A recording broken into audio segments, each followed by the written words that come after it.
الحمد لله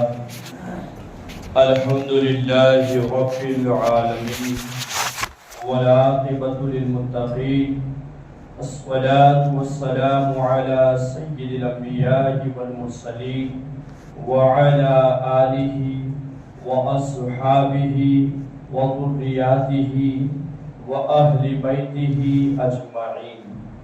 أما بعد، فأعوذ بالله من الشيطان الرجيم. بسم الله الرحمن الرحيم. إنما المؤمنون إخوة. صدق الله العظيم. وبلغنا رسوله النبي الكريم، ونحن على ذلك لمن الشاهدين والشاكرين، والحمد لله رب العالمين. إن الله وملائكته يصلون على النبي يا أيها الذين آمنوا صلوا عليه وسلموا تسليما. اللهم صل على سيدنا مولانا محمد وعلى آل سيدنا مولانا محمد وبارك وسلم صلاة وسلام عليك يا رسول الله صلی اللہ تعالی علیہ وسلم. اللہ تبارک و تعالی کا بے پناہ شکر اور احسان ہے کہ اللہ تبارک و تعالیٰ نے ہمیں یہ زندگی عطا فرمائی اور رسول اکرم صلی اللہ تعالیٰ علیہ وسلم کا غلام بنایا. ہمارے پیارے آقا، رحمت والے آقا، عظمت والے آقا، بڑی شان والے آقا صلی اللہ تعالیٰ علیہ وسلم جب تشریف لائے تو رسول اکرم صلی اللہ تعالی علیہ وسلم نے صرف ہمیں نماز، روزہ، زکوٰۃ، حج اور عبادتوں ہی کا حکم نہیں دیا، بلکہ رسول اکرم رحمت عالم نور مجسم محسن اعظم صلی اللہ تعالی علیہ وسلم نے ہمیں انسانیت کا بھی حکم دیا کہ اے انسان، تو جس شرک اور بدعت اور گمراہی کے دلدل میں پھنسا ہے اور حیوانیت اور جانور کے طریقے پر تو عمل کر رہا ہے، تو اے انسان، تو حیوان اور جانور نہیں ہے بلکہ تو انسان ہے، تجھے انسانیت سیکھنا ہوگی. یہ رسول اکرم صلی اللہ تعالی علیہ وسلم نے ہمیں سکھایا. اور حقوق العباد، ایک ہے حقوق اللہ، دو حق اللہ تعالیٰ نے ہمیں دیے، ایک ہے حقوق اللہ اور ایک ہے حقوق العباد. حقوق اللہ سے مراد اللہ کا حق. اللہ کا حق کیا ہے؟ کہ اللہ کو ایک ماننا، اپنا خالق مالک ماننا اور اس کے سوا کسی کو شریک نہ ٹھہرانا. اللہ کا شریک کوئی نہیں ہے، یہ اللہ کا حق ہے. اور بندوں کا حق کیا ہے؟ کہ جو فرائض، جو حقوق اللہ نے تمہیں دیے ہیں ان کو ادا کرنا، یہ بندوں کا حق. اللہ کا حق، اگر انسان اللہ کے حق میں کوتاہی کر دے، کمزوری لائے، تو ہو سکتا ہے کہ اللہ اپنی رحمت میں، اپنے کرم سے اسے بخش دے. لیکن کل میدان محشر میں جب بندوں کے حقوق کی باری آئے گی تو اللہ خود فرمائے گا کہ جا، تو نے جس کا حق مارا ہے، تو نے جس کا حق چھینا ہے، ان کے پاس جا کر حق حلال کرا کے آ. یعنی وہاں بھی بندے کا حق پہلے کہ بندے کے حق کو پورا کر دے، پھر تجھے میں معاف کروں گا اور بخشش کروں گا. تو پتا چلا کہ حقوق العباد کتنا ضروری ہے، بندے کا دوسرے بندے پر حق کتنا اہم ہے کہ ایک باپ ہے تو اس کو اپنے بیٹے کی تربیت کے حقوق کا جاننا ضروری ہے. آج ہم نے حقوق کو بھی ایک رسم و رواج سمجھ رکھا ہے، ایک رسم و رواج کہ ایک رسم چلی ہے کہ نہیں ادا کریں گے تو دنیا کیا کرے گی.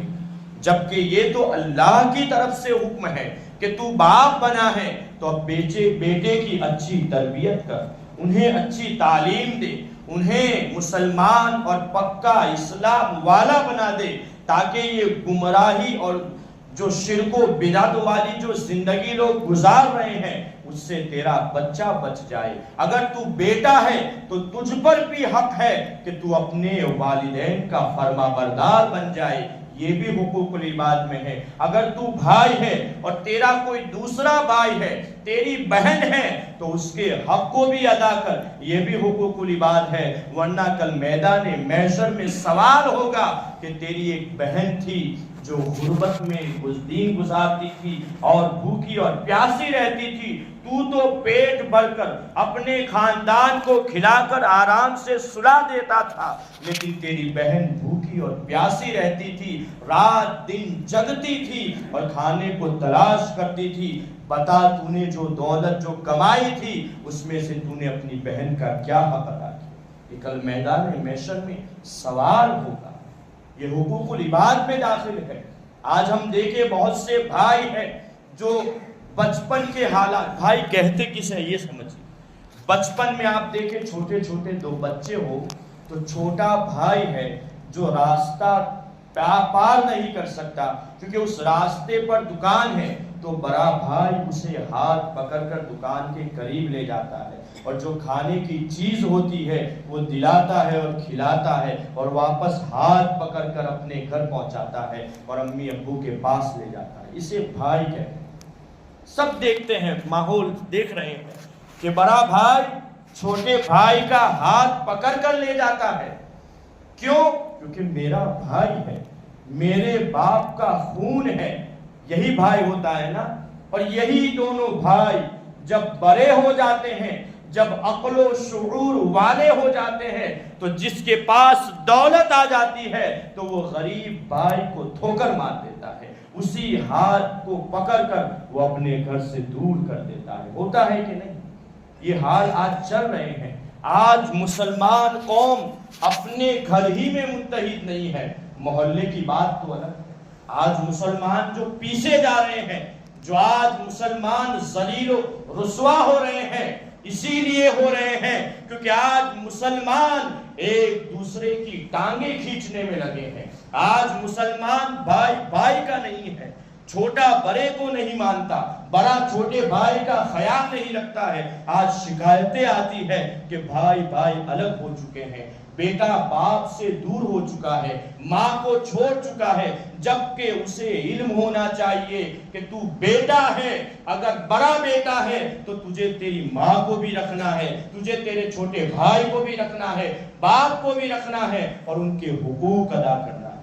یہ ہمیں حضور نے سکھایا, حضور نے ہمیں حکم دیا ہے. حقوق العباد کتنا ضروری ہے جانتے ہیں آپ؟ روایتوں میں مذکور ہے کہ تم چاہے جتنے سجدے کر لو, تم چاہے جتنی عبادتیں کر لو, نمازیں پڑھ لو, قرآن کی تلاوتیں کر لو, لیکن اگر اس سے اس کی ماں راضی نہیں ہوئی تو یہ عبادتیں کسی کام کی نہیں, اس سے اس کا بھائی راضی نہیں تو یہ عبادتیں کوئی کام کی نہیں ہے, بلکہ یہ عبادتیں معلق کر دی جائے گی, رکھ دی جائے گی, لٹکا دی جائے گی جب تک کہ تم ان کے حقوق ادا نہ کر دو.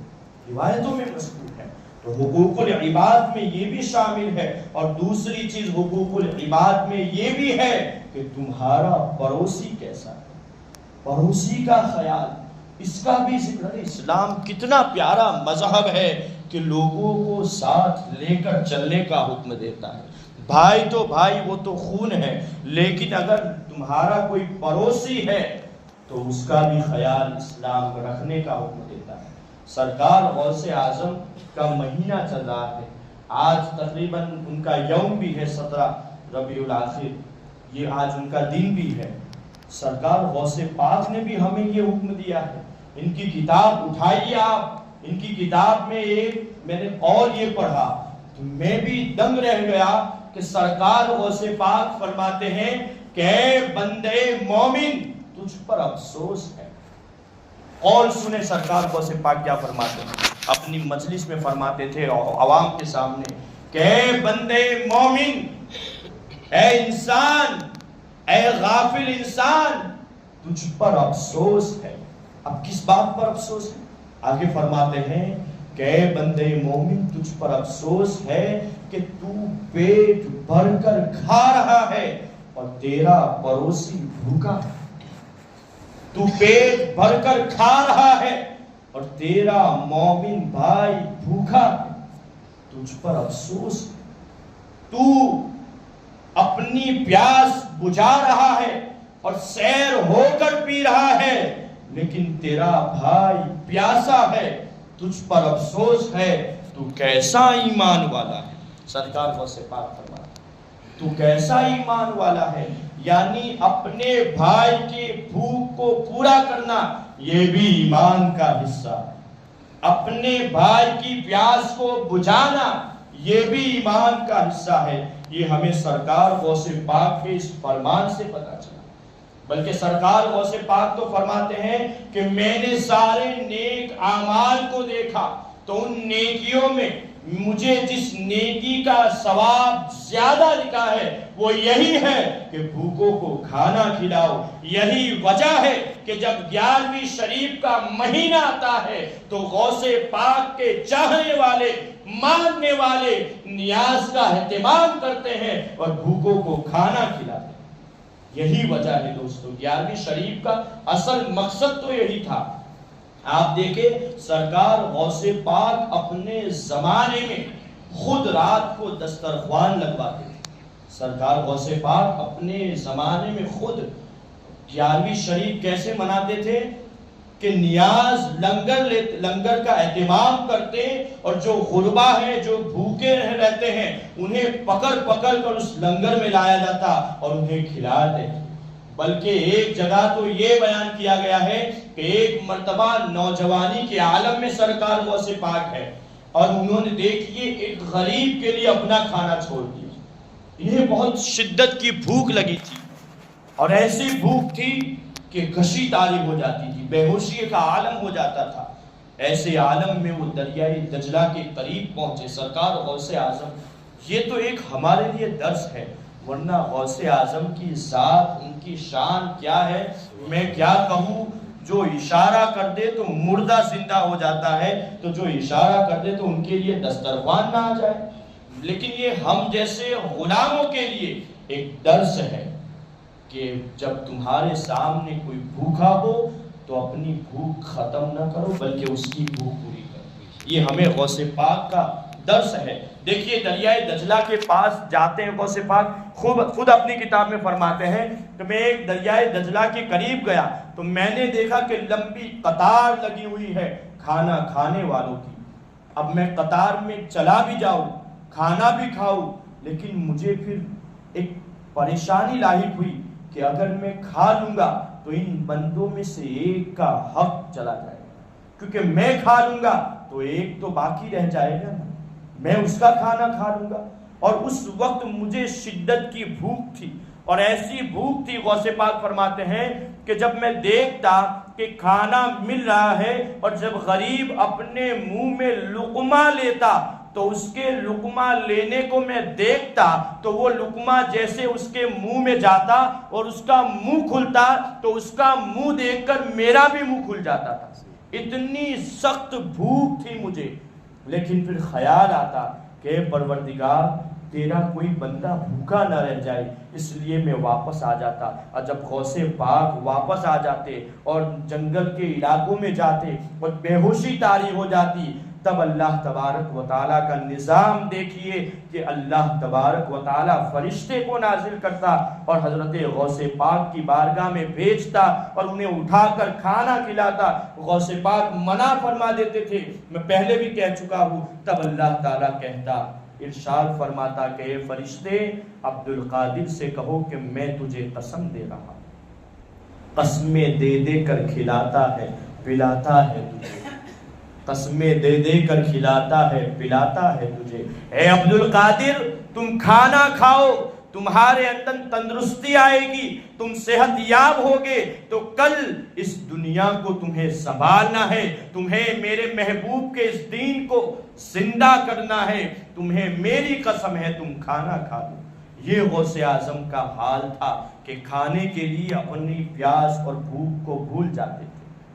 تو پتا چلا مومن کا حق یہ بھی ہے کہ اگر کوئی بھوکا پیاسا ہو تو اس کے حق کو ادا کیا جائے۔ اسی لیے دیکھیے آپ سرکار صلی اللہ تعالی علیہ وسلم نے ہمیں یہی پیغام دیا عبادتیں تو کرنی ہے لیکن ساتھ حقوق العباد، بندوں کے حقوق کو بھی ادا کرنا ہے، پڑوسی کا حق ادا کرنا ہے، محلے میں کوئی ضرورت مند ہے تو اس کی ضرورت کو پوری کرنا ہے۔ اللہ نے دولت دی ہے، اللہ نے شہرت دی ہے، اللہ نے جو دیا ہے اس کا استعمال ہمیں اپنے مسلمان بھائی کے لیے کرنا ہے۔ آج ہم اسی لیے پیچھے جا رہے ہیں۔ آج حالات ایسے ہیں کہ مسلمان دوسرے مسلمان کی ترقی کو برداشت نہیں کرتا۔ آج یہ حالات ہو گئے، یہی وجہ ہے کہ محبتیں نہ رہیں۔ محبتیں کیسے رہے گی؟ ہم نے حقوق العباد کا اصل مقصد ہی نہیں سمجھا۔ ایک حدیث پاک آپ دیکھیں، حضرت ابو ہریرہ، یہ صحیح بخاری شریف، صحیح مسلم شریف اور سنن ابو داؤد شریف میں یہ حدیث پاک ہے، جس میں حضرت ابو ہریرہ رضی اللہ تعالیٰ عنہ سے روایت ہے کہ رسول کائنات صلی اللہ تعالیٰ علیہ وسلم نے ارشاد فرمایا کہ مسلمان کے مسلمان پر 5 حق ہے۔ ابھی بیان کیا نا حقوق العباد، ایک مسلمان کو دوسرے مسلمان پر کیسے حق ادا کرنا چاہیے، تو سرکار رسول اکرم صلی اللہ تعالی علیہ وسلم نے فرمایا کہ ایک مسلمان کا دوسرے مسلمان پر 5 حق ہے۔ پہلا، جب وہ سلام کرے تو اس کا جواب دے۔ پہلا حق کیا ہے؟ سلام کا جواب دینا۔ معمولی چیز لگ رہی ہے لیکن اگر اس کے اندر جائے نا تو پتا چلے گا بہت بڑی چیز ہے۔ سب سے پہلی بات تو ہم سلام ہی نہیں کرتے، جواب کی تو بات ہی الگ ہے۔ بلکہ مسلمان کا طریقہ کار یہ تھا اور صحابہ کا انداز یہ تھا کہ جب صحابہ نے سنا کہ رسول اکرم نے ارشاد فرمایا کہ مسلمانوں کا حق یہ ہے کہ سلام کا جواب دے، تو صحابہ بازار میں صرف سلام کے لیے نکل جاتے تھے، صرف سلام کرنے کے لیے، اور جاتے جو ملتا السلام علیکم، جو ملتا السلام علیکم، وہ جواب دیتے وعلیکم السلام۔ یہ انداز کیوں؟ صرف سلام کے لیے؟ تو جب اس میں اندر گئے تو پتا چلا کہ یہ سلام، یہ دعا ہے، السلام علیکم، تم پر اللہ کی سلامتی ہو، یعنی تم حفاظت میں ہو اللہ کی، تمہارے اوپر مصیبتیں نہ آئے، تمہیں پریشانیاں نہ گھیرے، تمہیں ان چیزوں سے سلامتی ہو۔ اس کا مطلب یہ ہے جب یہ بندہ سلام کرے گا تو جواب میں وہ بھی کہے گا وعلیکم السلام، اللہ کی تم پر بھی سلامتی ہو، تم اللہ کی سلامت میں ہو، تم پر بھی پریشانیاں نہ ہو، تمہیں بھی مصیبتیں نہ گھیرے، تم بھی مصیبتوں سے بچو۔ یہ تو مسلمانوں کا کام تھا کہ جب تم کسی سے ملو اور کوئی بات کرو تو سب سے پہلے سلام کرو، اپنے کلام سے پہلے سلام کرو، یہ تو حق تھا۔ آج یہ بھی چیز ہمارے معاشرے سے ختم ہو گئی۔ آج لوگ یہودیت والے نقش قدم پر چل رہے ہیں، ہائے اور ہلو اور گڈ مارننگ کے اوپر چل رہے ہیں۔ میں اس سے منع بھی نہیں کرتا، یہ معاشرہ ہے، لیکن اپنے اسلام کو بھی تو سمجھو۔ رسول اکرم نے جس چیز کا حکم دیا ہے اسے بھی تو اپناؤ۔ اپنے مسلمان بھائی سے جب ملنے جاؤ تو سلام سے شروعات کرو اور جواب بھی ان کا دیا جائے گا، تو اس سے محبتیں بڑھتی ہیں۔ یہ محبتوں کو بڑھانے کا طریقہ ہے۔ اگر اسی کو عام کر دیا جائے تو ایک مسلمان دوسرے مسلمان سے کتنی محبت کرے گا۔ یہ حضور کا فرمان ہے۔ دوسرا حق بیان کیا گیا ہے کہ مریض کی عیادت کرنا، کوئی بیمار ہو تو اس کی عیادت کے لیے جاؤ۔ آج یہ بھی معاشرے سے ختم ہو رہا ہے، ورنہ آپ دیکھیں ہم چھوٹے تھے، آپ لوگ تو زیادہ جانتے ہیں عمر والے، کہ گاؤں کے حالات کیسے تھے کہ گاؤں میں کسی گھر میں کوئی ایک بیمار ہو جائے تو پورا گاؤں ان کی عیادت کے لیے جایا کرتا تھا۔ یہ حالات تھے، بزرگ لوگ جانتے ہیں کہ یہ حالات تھے کہ گاؤں کے کسی محلے میں کوئی پریشان ہے تو پورا گاؤں ان کی پریشانیوں کے لیے دوڑتا نظر آتا تھا۔ یہ محبتیں تھی جو آج شہر میں معلوم نہیں ہوتی۔ پہلے شہر میں بھی ہوتی تھی لیکن پتہ نہیں کس کی نظر لگ گئی ہے کہ لوگ اسلام سے اتنا دور ہوتے نظر آئے۔ بلکہ آج تو جو مریض کی عیادت کے لیے بھی جاتے ہیں تو وہ بھی ایک رسم بن چکی ہے کہ اگر نہیں جائے گے تو دنیا کیا کہے گا، مریض کیا کہے گا کہ میری بیماری کے لیے دیکھنے نہیں آیا، تب جاتے ہیں لوگ کہ جائے۔ ورنہ مریض کی عیادت کا کیا ثواب ہے آپ جانتے ہیں؟ سرکار مولا علی کرم اللہ تعالی وجہ الکریم روایت کرتے ہیں حدیث پاک کو. سرکار مولا علی فرماتے ہیں کہ میں نے رسول اکرم صلی اللہ تعالی علیہ، حدیث غور کیجیے گا، صلی اللہ تعالی علیہ وسلم سے سنا کہ سرکار دو عالم صلی اللہ تعالی علیہ وسلم ارشاد فرماتے ہیں کہ اللہ کے رسول نے فرمایا کہ جو شخص صبح مریض کی عیادت کے لیے جاتا ہے تو شام تک 70,000 فرشتے اس کے لیے مغفرت کی دعائیں کریں. مولا علی فرماتے ہیں کہ سرکار نے یہ فرمایا.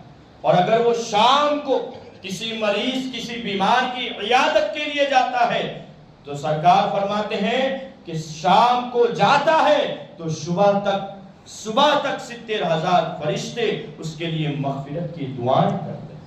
آج ہم کہتے ہیں نا دعا میں یاد رکھنا، سوچے فرشتے، وہ بھی 70,000 فرشتے اس کی مغفرت کی دعائیں کرتے ہیں. اسی لیے کہا گیا ہے کہ مریض کی عیادت ہو یا بندے کے حقوق ہو تو اس کو ادا کرو تو اللہ کی رضا کے لیے کرو، کہ اللہ نے اس میں جو اجر و ثواب لکھا ہے وہ عطا ہو. تو اس میں بھی محبتیں بڑھتی ہے کہ میرے ایسی حالت میں، وہ بھی خیال کرتا ہے بندہ کہ میں بیمار تھا، میرے حالات خراب تھے تو یہ بندہ میری عیادت کے لیے آیا تھا، تو اس کے دل میں ایک محبت پیدا ہوتی ہے. آج تو بیماری کا بھی ایک مذاق بنا کے رکھا ہے، ہم نے مذاق بنا دیا ہے، رسم و رواج بنا دیا ہے مریض کی عیادت کے تعلق سے کہ اگر ہم نہیں جائیں گے تو وہ میری بیماری پہ نہیں آئے گا.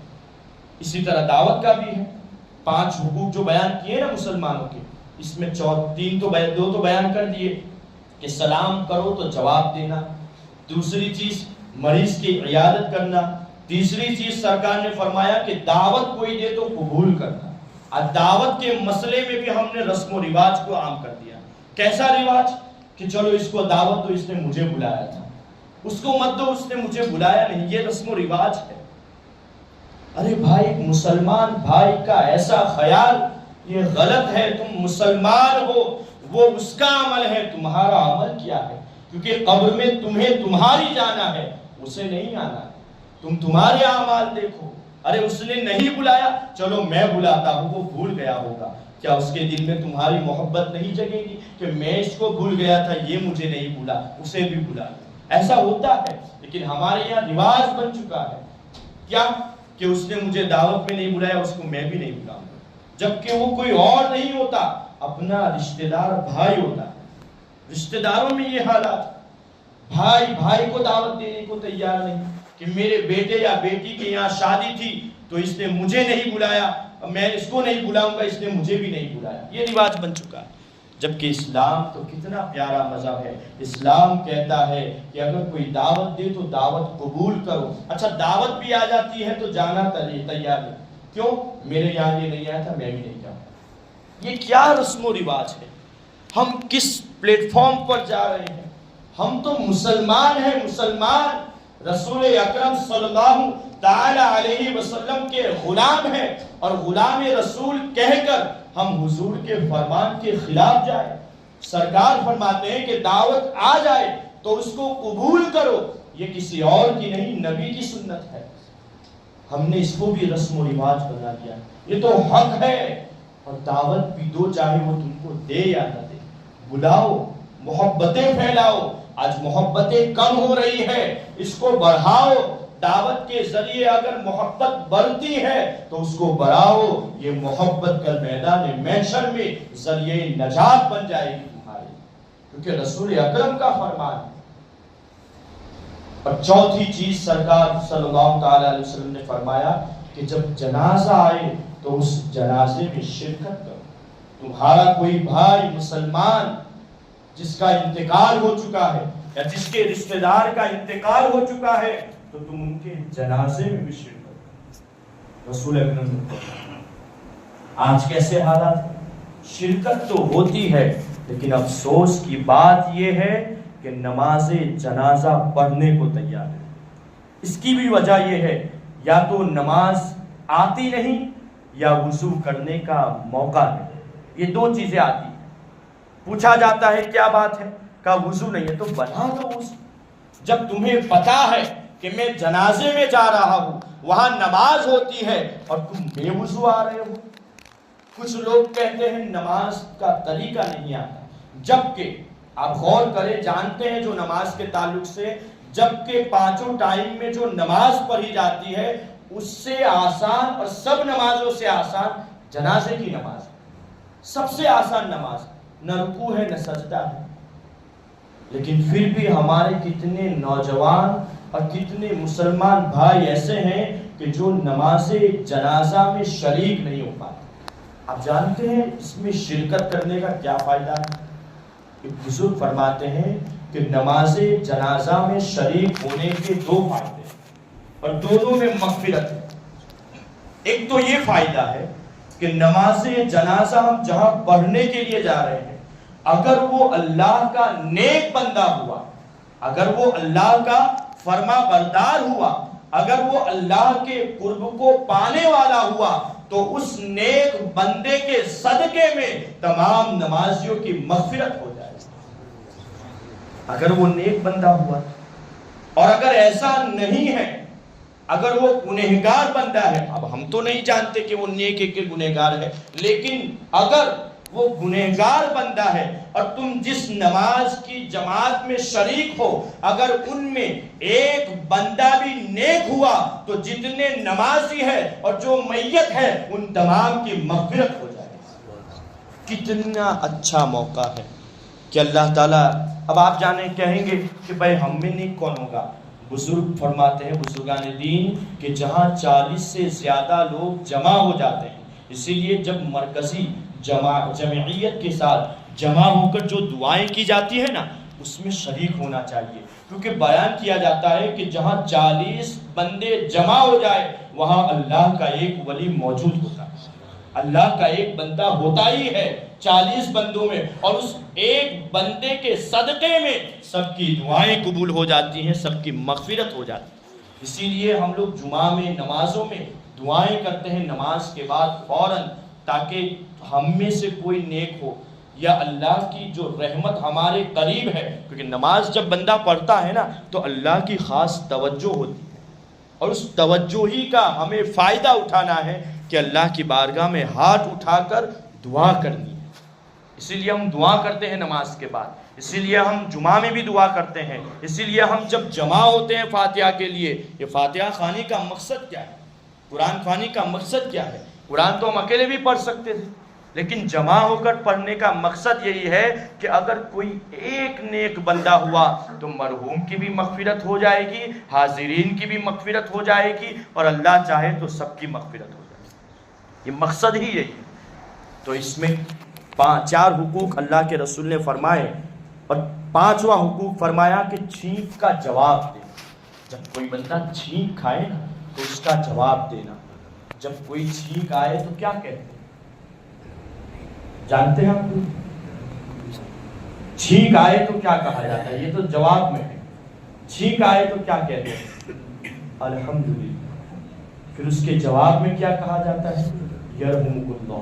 پھر وہ کہتا ہے یغفر، کہ اللہ تمہاری مغفرت کرے۔ سوچئے کتنا پیارا مذہب اسلام کا کہ چھینک آئے تو بھی دعا دو، اور جس نے چھینک کے جواب میں دعا دی اس کو بھی دعا دے دو۔